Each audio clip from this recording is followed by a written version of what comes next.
Welcome to Win the Day from Back to the Bible. I'm your coach, Pastor Nat, and today we're going to look at the Book of Proverbs.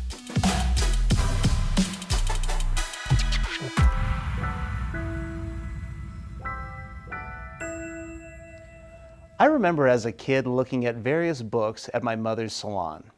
I would read guides on salon management, hair cutting, coloring, and even taxes.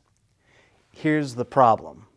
I could read, I could even memorize what I read, but I did not have the capacity or ability to put it into practice.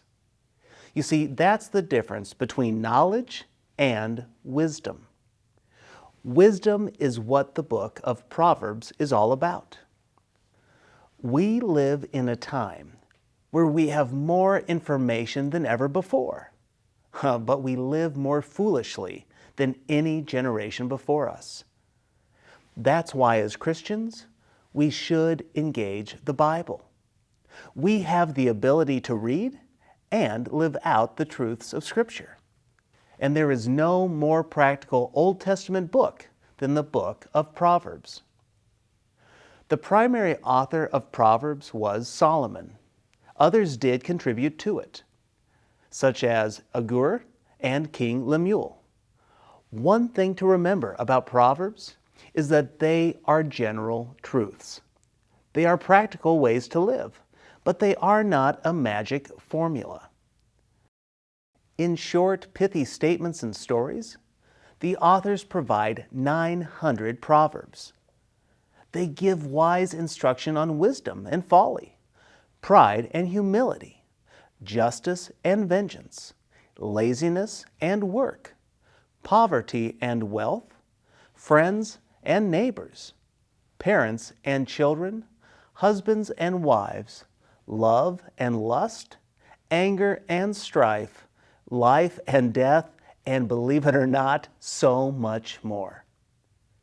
Now you may be wondering, can we find Christ in the book of Proverbs? Well, not directly, but we see pictures of Christ.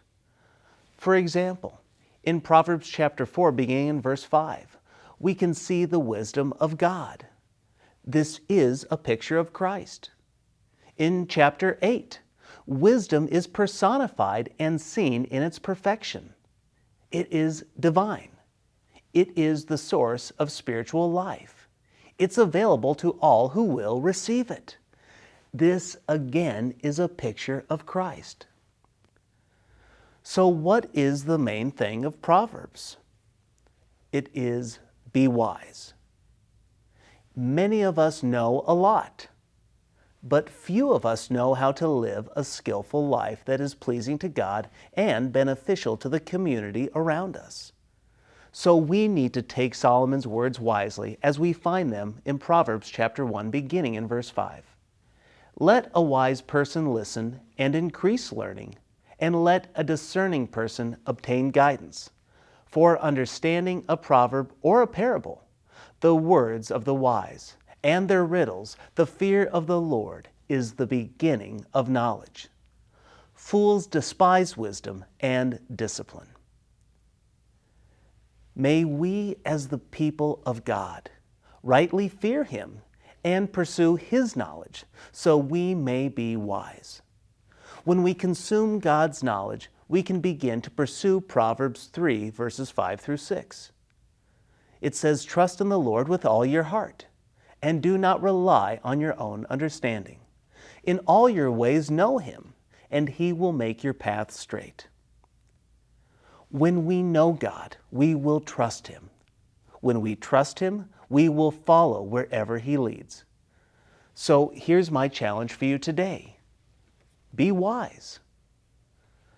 How have you been a fool in your life? How have you not feared God, but relied on your own understanding? My encouragement to you is to go back to the Bible. Turn back to God. Know Him. Pursue Him. Fear Him. And then begin to follow Him one step at a time. When we become wise according to God's instruction, there is no other option but to win the day.